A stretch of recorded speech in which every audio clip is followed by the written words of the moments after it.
Welcome back, guys. Welcome. We want to look at the parts of our operations. In math, we use 4 operations, right? What are they? Who know what they are? They are multiplication, addition, division, and subtraction. All right, and multiplication and division goes together. Addition and subtraction goes together. There are some rules in math where they apply for addition and subtraction and not for multiplication. There are some rules which apply for multiplication and division, but not for addition and subtraction. All right, so as you do math, you will see that there's a relationship between subtraction and addition, and there's a relationship between multiplication and division. You'll also find that if you want to know to multiply, you can do the reverse by dividing. If you want to get an answer in addition, you could work it out by doing a subtraction to find how much you need to add. All right, let's jump right into it to look at the different parts of the operation, and in another video we can work out some of those examples to show you the relationship between addition and subtraction, multiplication and division. So we want to look at the parts of the operation, and we want to look at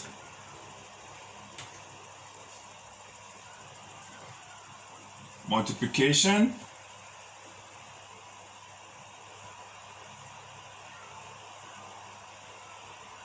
division,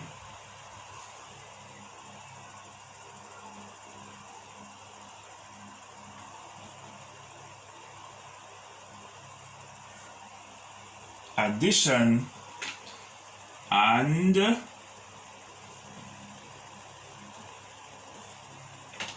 subtraction. All right, so what are the different parts of the multiplication? Different parts of the multiplication are, you have factor and factor. A factor times a factor is going to give you product. And these, when you're doing algebra, these are some of the terms you should be looking for when it asks you the factor of or the product of. All right, to know it is speaking of this operation. You will hear these terms coming out in your algebra, right? And 3 times 9 is what? 27. Right? 3 times 9 is 27. The reason, and you might be wondering why you have factor and factor here. Factor and factor is there because it doesn't matter which way you turn it around in multiplication. The answer is going to be the same. For example, if I have 3 times 4, that equals 12. But if I put the 4 at the top and the 3 at the bottom, it is still going to be 12. So it doesn't really matter which way you turn the multiplication. It's going to be the same. All right? Look at this one now. The division. So, what is the name of this number in division? And what is the name of this number? And what is the answer going to be? Let us work the question first. 5 into 20 give us what? 4, right? 5 plus 5 plus 5 plus 5, 1, 5, 2, 5, 3, 5, 4, 5 equal to 20. 5, 10, 15, 20. All right? So I could add them up. Add up 5 4 times, or I could add up 4 5 times. 1, 2, 3, 4, 5, 4. 4 and 4, 8, 8 and 4, 12, 12 and 4, 16, 16 and 4, 20. Alright? So if you do not know how to do it, you could just jump and right ahead and do it that particular way. Or you could say, okay, what times 5 would give me 20? Alright? What times 5 would give me 20? And you say, okay, 5, 1, 5, 5, 2's 10, 5, 6, 15, 5, 4 give you 20. Alright? So you can find the answer for that using addition and you can also you find the answer of it using multiplication. You can experiment to find your answer if the question is giving you a bit of trouble. All right, so what are the different parts here? This part is called the dividend. And this part is called divisor. And this one is called the quotient. And those are the 4 parts of your division. The divisor go into the dividend, and the dividend, and it gives you the quotient. And you can multiply the quotient times the divider to find what the dividend is. 4 times 5 equal 20. 20 from 20, 0. Alright? So you multiply your quotient by your divisor to get back the dividend. Make sense? Okay. Now we have addition here. What is going to be my answer? 7 plus 4 equal 11. And the thing with addition is that it doesn't matter how you turn it around, your answer is going to be the same. This is called adding.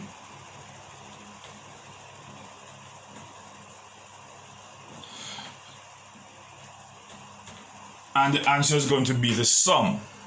So if you're doing an algebra question and it asks you the sum of, you know, okay, it's going to be, it means that I should add. All right, you'll be hearing these terms being used in your algebra. So it doesn't matter which way you want to turn it. If you have 3 and 5, it gives you 8. And if you have 5 and 3, it still gives you 8, right? So it doesn't matter which way you turn your addition, it is going to be the same. All right, great. Then we have subtraction. 8 from 10, 2 from 10 is going to give you what? 8. 2 from 10 is going to give you 8. And as I said before, you can see that there's a relationship between addition and subtraction. I could say, okay, if I was given 10 plus equal 10 plus 10 minus equals 8.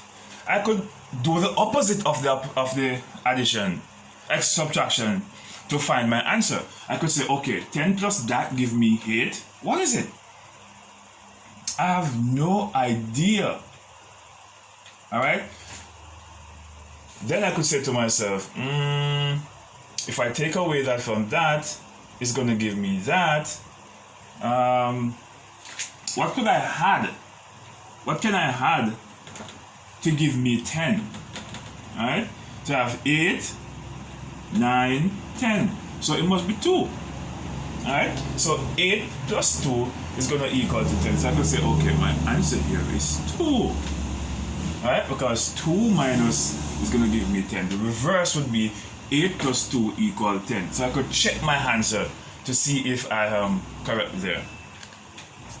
But the different parts of the subtraction is minuend, subtrahend, and the answer is going to be the difference. As I said earlier, watch out for these terms in your algebra, because you might just see they're asking you for the difference of, and you know that you should subtract. Once you see these terms coming out inside of your algebra question, it's an indication as to what you can do. Okay? All right, great.